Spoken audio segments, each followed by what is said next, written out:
নমস্কার বন্ধুরা, রাধে রাধে। রথযাত্রা বা রথদ্বিতীয়া আষাঢ় মাসে আয়োজিত অন্যতম একটি প্রধান হিন্দু উৎসব। ভারতের উড়িষ্যা, ঝাড়খণ্ড, পশ্চিমবঙ্গ ও বাংলাদেশে এই উৎসব বিশেষ উৎসাহ উদ্দীপনার মধ্য দিয়ে পালিত হয়ে থাকে। এছাড়া ইসকনের ব্যাপক প্রচারের জন্য এখন এটি বিশ্বব্যাপী অনুষ্ঠিত হয়। দীর্ঘ বিচ্ছেদের পর কৃষ্ণের বৃন্দাবন প্রত্যাবর্তনের স্মরণে এই উৎসব আয়োজিত হয়ে থাকে। ভারতের সর্বাধিক প্রসিদ্ধ রথযাত্রা উড়িষ্যার পুরী শহরের জগন্নাথ মন্দিরের রথযাত্রা। পশ্চিমবঙ্গের পূর্ব মেদিনীপুরের মহিষাদল শ্রীরামপুর শহরের মাহেশের রথযাত্রা, গুপ্তিপাড়ার বৃন্দাবন চন্দ্র মঠের রথ, কলকাতার রথ এবং বাংলাদেশের ইসকনের রথ ও ধামরাই জগন্নাথ রথ বিশেষ প্রসিদ্ধ। রথযাত্রা উপলক্ষে বিভিন্ন স্থানে মেলার আয়োজন করা হয়। পশ্চিমবঙ্গে রথযাত্রার সময় যাত্রাপালা মঞ্চস্থের রীতি বেশ জনপ্রিয়। শ্রীরামকৃষ্ণ পরমহংসদেব, তার স্ত্রী মা সারদা দেবী, নাট্যকার গিরিশচন্দ্র ঘোষ, সাহিত্য সম্রাট বঙ্কিমচন্দ্র চট্টোপাধ্যায় সহ প্রমুখ ব্যক্তিরা রথের বিখ্যাত মেলা পরিদর্শনে আসতেন। শ্রীরামকৃষ্ণ বলতেন, যাত্রাপালায় লোকশিক্ষা হয়।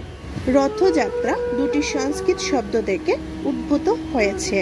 রথ শব্দের আভিধানিক অর্থ হল অক্ষ, যুদ্ধযান বা কোনো প্রকার যানবাহন অথবা চাকাযুক্ত ঘোড়ার টানা হালকা যাত্রীবাহী গাড়ি, এবং যাত্রা হল কোথাও গমন, অতিবাহন বা তীর্থযাত্রা। অন্যদিকে জগন্নাথ শব্দটির ব্যুৎপত্তিগত অর্থ জগৎ বা বিশ্ব ব্রহ্মাণ্ডের প্রভু।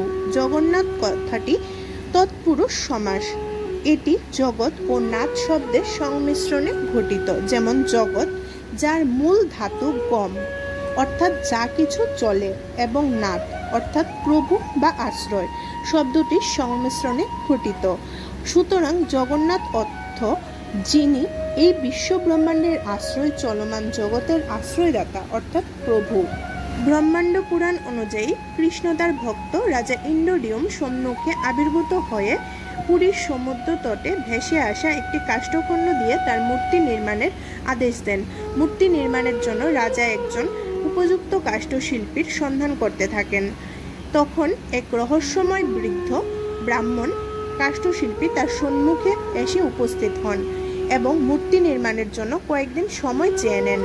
সেই কাষ্ঠশিল্পী রাজাকে জানিয়ে দেন, মূর্তি নির্মাণকালে কেউ যেন তার কাজে বাধা না দেন। বন্ধ দরজার আড়ালে শুরু হয় কাজ। রাজা ও রানী সহ সকলেই নির্মাণ কাজের ব্যাপারে অত্যন্ত আগ্রহী হয়ে ওঠেন। প্রতিদিন তারা বন্ধ দরজার কাছে যেতেন এবং শুনতে পেতেন ভিতর থেকে খোদাইয়ের আওয়াজ। 6 থেকে 7 দিন বাদে যখন রাজা একদিন বাইরে দাঁড়িয়েছিলেন, এমন সময় ভিতর থেকে আওয়াজ আসা বন্ধ হয়ে যায়। অতি উৎসাহী রানী কৌতূহল সংবরণ করতে না পেরে দরজা খুলে ভিতরে প্রবেশ করেন। দেখেন মূর্তি তখনও অর্ধসমাপ্ত এবং কাষ্ঠশিল্পী আর নেই। এই রহস্যময় কাষ্ঠশিল্পী ছিলেন দেবশিল্পী বিশ্বকর্মা। রাজা তখন মূর্তির দিকে চেয়ে দেখল, মূর্তির হস্তপদ এখনো নির্মিত হয়নি। এই দেখে রাজা বিমর্ষ হয়ে পড়েন। কাজে বাধাদানের জন্য অনুতাপ করতে থাকেন। তখন দেবর্ষি নারদ তার সম্মুখে আবির্ভূত হন। নারদ রাজাকে সান্ত্বনা দিয়ে বলেন, এই অর্ধ সমাপ্ত মূর্তি পরমেশ্বরের এক স্বীকৃতি স্বরূপ, এবং দেবর্ষি নারদ প্রভুর এই অসম্পূর্ণ রূপেই রাজাকে পূজা শুরু করতে বলেন। কথিত আছে, আষাঢ় মাসের শুক্ল দ্বিতীয়ায় বলরাম ও বোন সুভদ্রার সাথে মাসির বাড়ি যান জগন্নাথ প্রভু। মাসির বাড়ি অর্থাৎ রাজা ইন্দ্রদ্যুম্ন পত্নী গুন্ডিচার বাড়ি। সেখান থেকে আবার 7 দিন পর মন্দিরে ফিরে আসেন জগন্নাথ প্রভু। এটাকেই প্রভু জগন্নাথ দেবের মাসির বাড়ি যাওয়া বলে। পরপর 3টি সুসজ্জিত রথে চেপে মাসির বাড়ির উদ্দেশ্যে যান প্রভু জগন্নাথ। এই যাওয়াকে সুজা রথ আর ফিরে আসাকে উল্টো রথ বলে। পরবর্তীকালে 1568-তে প্রথমবার জগন্নাথ মন্দিরে হামলা করেন বাংলার সুলতানের সেনাপতি কালা পাহাড়।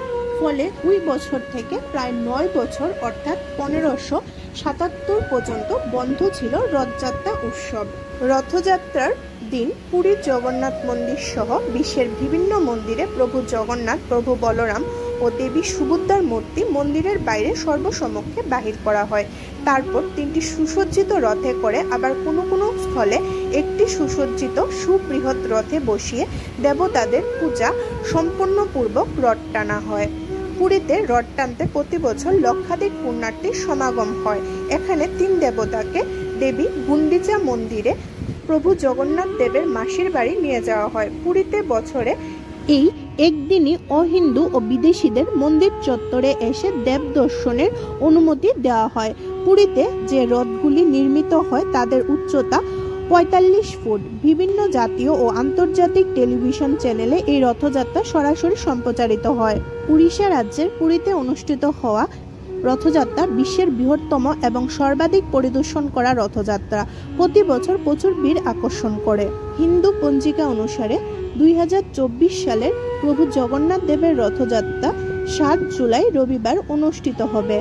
সবাইকে রথযাত্রার অনেক শুভকামনা রইল। ভিডিওটি ভালো লাগলে প্লিজ চ্যানেলটিকে সাবস্ক্রাইব করে ভিডিওটাকে একটা লাইক করে দেবেন। রাধে রাধে।